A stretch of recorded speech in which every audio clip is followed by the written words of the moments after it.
الحمد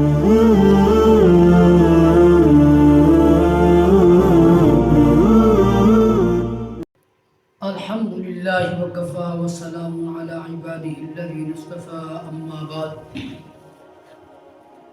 فأعوذ بالله من الشيطان الرجيم بسم الله الرحمن الرحيم يا أيها الذين آمنوا كتب عليكم الصيام كما كتب على الذين من قبلكم لعلكم تتقون صدق الله العظيم وصدقنا رسوله النبي الكريم ونحن على ذلك لمن الشاهدين والشاكرين الحمد لله رب العالمين۔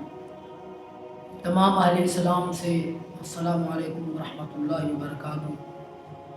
میرے دوستوں بزرگوں بھائیوں، سب سے پہلے تو ہم اس پاک ذات کا، خالق کائنات ذات کا شکر ادا کریں کہ جس نے ہمیں یہ رمضان مبارک کا مہینہ، بابرکت شان والا مہینہ، عظمت والا مہینہ، بابرکت مہینہ ہمیں عطا فرمایا۔ اب میرے دوستوں بزرگوں بھائیوں، اب روزہ کی کیا تعریف ہے؟ نبی پاک صلی اللہ علیہ وسلم کی شریعت مطہرہ میں روزہ کی تعریف یہ ہے کہ صبح صادق سے کہ طلوع ہونے سے لے کر غروب آفتاب تک کھانے پینے اور جماع سے رکے رہنے کا نام روزہ ہے۔ اب میرے دوستو، ہر موقع کے مسائل ہوتے ہیں، جیسا کہ قربانی کے مسائل ہیں، حج کے موقع پر حج کے مسائل درپیش ہوتے ہیں، اور اسی طرح خیرات، صدقہ، عشر اور زکوٰۃ کے موقع پر ان کے احکامات، فضائل اور مسائل کی ضرورت پڑتی ہے۔ تو اب اسی طرح الحمدللہ اللہ نے ہمیں رمضان مبارک کا مہینہ عطا فرمایا، اس میں اس کے اندر کچھ لوگوں کو مسائل درپیش ہوتے ہیں، آیا روزہ کن چیزوں سے ٹوٹتا ہے، کن چیزوں سے مکروہ ہوتا ہے اور کن چیزوں سے نہیں ٹوٹتا۔ آئیے ہم آپ کو روزے کے اہم مسائل بیان کرتے ہیں، رمضان مبارک کے اہم مسائل سے روشناس کرتے ہیں۔ اب ہمارے آپ حضرات سے گزارش ہے کہ ہمارے اس چینل کو بھی سبسکرائب کریں۔ ہمارے اس چینل کے اندر آپ جو ویڈیوز دیکھیں گے یا تو بیانات ہوں گے، اسلامی کلچر آپ کو ملے گا، بیانات ہوں گے، اور اسی طرح تلاوتیں ہوں گی، اور اسی طرح نعتیں بھی آپ حضرات سماعت فرمائیں گے۔ انشاءاللہ دین کے اہم مسائل سے بھی آپ کو گاہے بگاہے آگاہ کرتے رہیں گے۔ اب یہ سنیں کہ روزے کی 3 قسمیں ہیں۔ روزے کی 3 قسمیں ہیں۔ ایک روزہ فرض ہے جیسا کہ رمضان مبارک، ایک واجب ہے جیسا کہ ایک آدمی یہ کہتا ہے کہ میں یار میرا فلاں کام ہو گیا تو میں روزہ رکھوں گا، اب اس کا منت پوری ہوگی تو اب اس کو روزہ رکھنا اس کے اوپر واجب ہے۔ اور اسی طرح نفل روزہ، جس طرح کہ نفل روزہ آپ کو پتہ ہے کہ 10 محرم الحرام کا روزہ نفل روزہ ہے۔ یہ روزے کی 3 قسمیں ہیں۔ اور دوستو بزرگوں بھائیوں، رمضان المبارک روزوں کی فرضیت اللہ کے قرآن سے ثابت ہے۔ مختصر کرتا چلا جاؤں، اب آگے ہے میرے دوستو بزرگوں بھائیوں سحری۔ اللہ کے نبی پاک صلی اللہ علیہ وسلم نے ارشاد فرمایا کہ جب میری امت سحری کھاتی ہے تو اللہ رب العزت کی رحمت ان کے اوپر برستی ہے، ان کے اوپر اللہ کی رحمت برستی ہے۔ یہ کھانا کھا رہے ہوتے ہیں، چائے پی رہے ہوتے ہیں، دودھ پی رہے ہوتے ہیں، اب اللہ کے نبی پاک صلی اللہ علیہ وسلم نے فرمایا ان کے اوپر اللہ کی رحمت برس رہی ہوتی ہے۔ اب کتنی بڑی بات ہے، اب کھا ہم رہے ہیں، پی ہم رہے ہیں، لیکن اللہ کی رحمت ہمارے اوپر برس رہی ہے۔ اب دوستو بزرگوں بھائیوں، اگلا مسئلہ ہے، کچھ ہمارے لوگ جو ہے نا حقہ بھی پیتے ہیں، پان کھاتے ہیں، سگریٹ وغیرہ پیتے ہیں۔ اب آیا سارا دن ان بیچاروں نے روزہ رکھا، اب روزہ افطاری کے وقت آیا کسی حقے پینے والے نے حقے کے ساتھ جو ہے نا افطاری کر لی، سگریٹ پینے والے نے سگریٹ کے ساتھ افطاری کر لی، اور اسی طرح نسوار رکھنے والے نے نسوار کے ساتھ جو ہے نا روزہ افطار کر لیا، تو علماء حضرات یہ فتاوی دارالعلوم ہے، دارالعلوم دیوبند کا فتاوی ہے، اس میں لکھا ہوا ہے کہ ان چیزوں سے روزہ جو افطار ہو جاتا ہے۔ آئیے آپ کو آگے چلتا ہوا بتاؤں۔ ایک آدمی کی، ایک مسلمان کی دوستی تھی ہندو کے ساتھ، کافر کے ساتھ، یہودی کے ساتھ، عیسائی کے ساتھ۔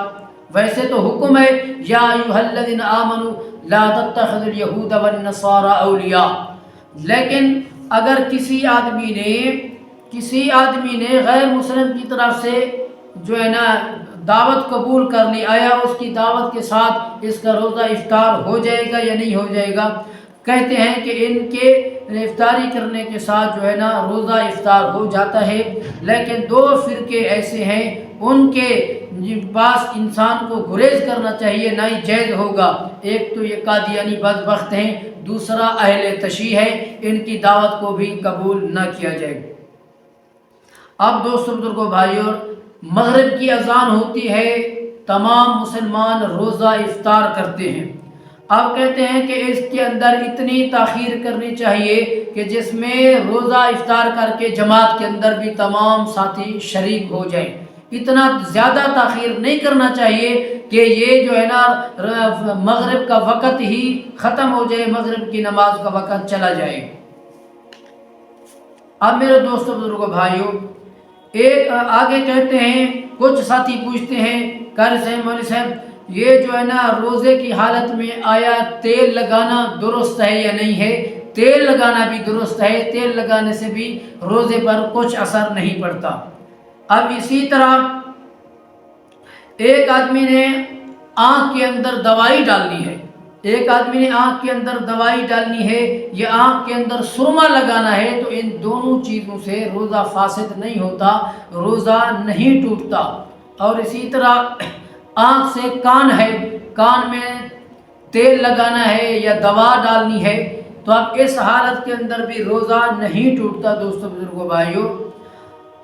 اب اسی طرح کان آنکھ سے ہوتے ہوئے اب ہے ناک کے اندر اگر پانی انسان ڈالتا ہے، غسل کر رہا ہے یا دوائی ڈالتا ہے، تو اب ناک میں بھی پانی اور دوائی ڈالنے سے روزہ نہیں ٹوٹتا، بشرطے کہ اگر پانی اور دوائی حلق میں، گلے میں چلے گی تو اس سے روزہ ٹوٹ جائے گا۔ اور اسی طرح جو ہے نا جب انسان کو غسل کی ضرورت پڑ جائے، غسل کی، جیسا کہ ایک آدمی سویا ہوا ہے، سونے کی حالت میں اس کو احتلام ہو گیا، اب اس نے غسل کرنا ہے، اور غسل کے اندر یہ آپ نے احتراز کرنا ہے کہ غرغرے، اور اسی طرح جو ہے نا غرغرہ نہ کرے بلکہ کلی ہی کر لے، اس لیے کہ جب غرغرہ کرے گا تو گلے کے اندر جو ہے نا پانی جانے کا احتمال خطرہ ہے کہ اس کے گلے کے اندر پانی چلا جائے، اس سے روزہ ٹوٹ جائے، لہٰذا اس سے بچنا چاہیے کہ انسان کلی ہی پر اکتفا کر لے۔ اب میرے دوستوں بزرگوں بھائیو، ایک آدمی جو ہے نا بھولے سے اب اس کو یاد نہیں رہا، کچھ کھا لیا پی لیا، تو اس بھولے کی حالت کے اندر جو ہے نا انسان بھول گیا، تو اس سے بھی روزہ نہیں ٹوٹتا، اس لیے کہ نبی پاک صلی اللہ علیہ وسلم نے ارشاد فرمایا، رفع عن امتی الخطأ والنسیان، میری امت سے بھول اور جو ہے نا خطا اٹھا دی گئی ہے، معاف کر دی گئی ہے۔ اب بھول کے ساتھ انسان کوئی کھا لیتا ہے، پی لیتا ہے، تو اس سے بھی روزہ نہیں ٹوٹتا۔ میرے دوستوں بزرگوں بھائیوں، یہ اہم مسائل ہیں۔ آج تیسرا روزہ ہے رمضان مبارک کا۔ میں تمام احباب سے، اہل اسلام سے گزارش کروں گا کہ اللہ رب العزت نے ہمیں رمضان مبارک کی بہاریں، رمضان مبارک کی برکتیں، رمضان مبارک کی رحمتیں ہمیں عطا فرمائی ہیں، تو ہر آدمی، ہر مسلمان، عورت ہے یا مرد ہے، اب اس کو چاہیے کہ 2 رکعت نماز نفل صلاۃ الشکرانے کے طور پر ادا کریں۔